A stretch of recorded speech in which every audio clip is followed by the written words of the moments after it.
Welcome to Oxford County Living. I'm your host, Marco Matern. The next half an hour is jam-packed, so I say let's get right to it. On Thursday evening, supporters of Woodstock's downtown gallery held a silent protest in front of Woodstock City Hall. Local art supporters were upset with the idea of transferring the new $5 million art gallery over to Fanshawe College for a downtown Woodstock campus.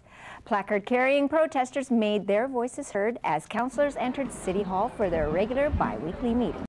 Well, I think that the provincial and federal governments had trust in this project and have invested $3.36 million.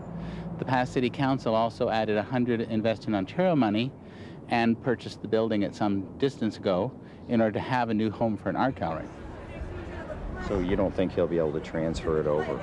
I think if he attempts to transfer it over, the answer probably from both levels of government will be no. It was cultural money, and colleges and universities were not prepared to grant Fanshawe money any expansion funds, and therefore they shouldn't be allowed to take our money. And what's your opinion on the process so far? Well, I think the process is pretty bizarre. The mayor decides that he would like to pursue something. Our granted council has given him permission to talk to Fanshawe. However, I think he's dealt very badly with his staff and the public in general.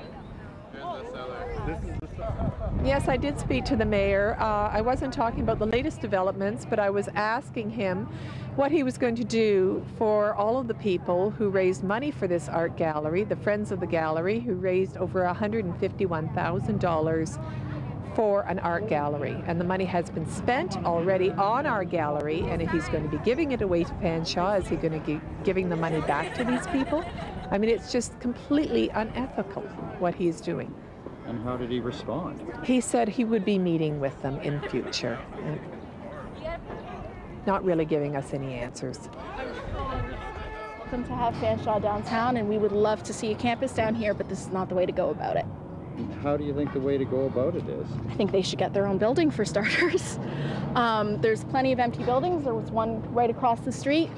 They can get grants and fundraise the way that the art gallery did, and they can have their finances that way and put the time and effort in the same way that the people at the gallery did. Talk about the petition. How was the petition worded? Well, first off, it just said that we are not against having a Fanshawe building downtown at all. In fact, we actually want it. But the only thing that it says on the petition is that we just don't want it to occupy 449 Dundas Street. And we're open to working with council, and we're actually really wanting that. Again, we want to reiterate that we're really wanting that Fanshawe building, just not to occupy that space at 449 Dundas Street. I think the idea of having this out in the air and people discussing about it, and let's discuss about this on the basis of how do we make it work? How do we make it work? How do we make both these things work? I think that the press release that the mayor put out, the letter to the editor this morning, was excellent in showing the success rates in cities around here within a 50 to a 75-kilometer radius were excellent.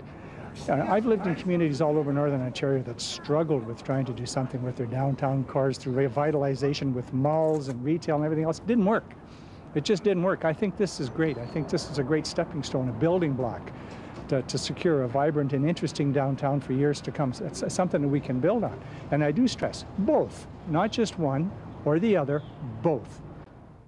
It seems that the residents of Woodstock will have to wait for a final decision on who will occupy the art gallery space, and OC Living will follow this story and let you know how things are progressing.